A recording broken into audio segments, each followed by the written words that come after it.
আসসালামু আলাইকুম গাইস, আজকে আমি আপনাদেরকে খুব সহজেই বিফ চাপ বানিয়ে দেখাবো। ঘরে থাকা সামান্য কিছু উপকরণ দিয়েই এই বিফ চাপ বানিয়ে নেওয়া যায়। ম্যারিনেশনের জন্য প্রথমে একটা বাটিতে নিয়ে নিব আদা ও রসুন বাটা, জিরা বাটা, স্বাদ মতো লবণ, মরিচের গুঁড়া, হলুদের গুঁড়া, ধনিয়া গুঁড়া, ভাজা গরম মশলা গুঁড়া, টেস্টিং সল্ট এবং সরিষার তেল। তারপরে মশলাগুলোকে ভালোভাবে ম্যারিনেট করে মশলার একটা পেস্ট বানিয়ে নিতে হবে। আমি এখানে মাংসগুলোকে একটু ছেঁচে নিয়ে মশলার সাথে ম্যারিনেট করে নিব।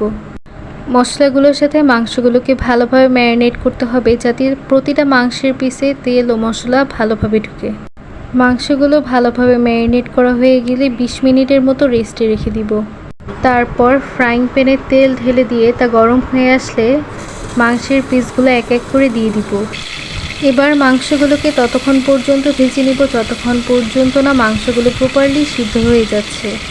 মাংসগুলো ভালোভাবে একদম সিদ্ধ হয়ে গেলে যখন কালারটা একদম ব্রাউন হয়ে আসবে তখন আমরা চুলাটা বন্ধ করে মাংসটাকে পরিবেশন করে নিব।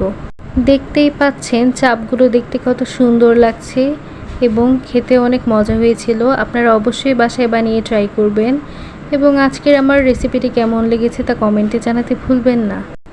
যদি আপনাদের কাছে আমার ভিডিওটি ভালো লেগে থাকে তাহলে অবশ্যই আমার ভিডিওটিকে লাইক, আমার পেজটিকে ফলো এবং আমার চ্যানেলটিকে সাবস্ক্রাইব করে দিয়ে আমাকে সাপোর্ট করবেন। ধন্যবাদ সবাইকে।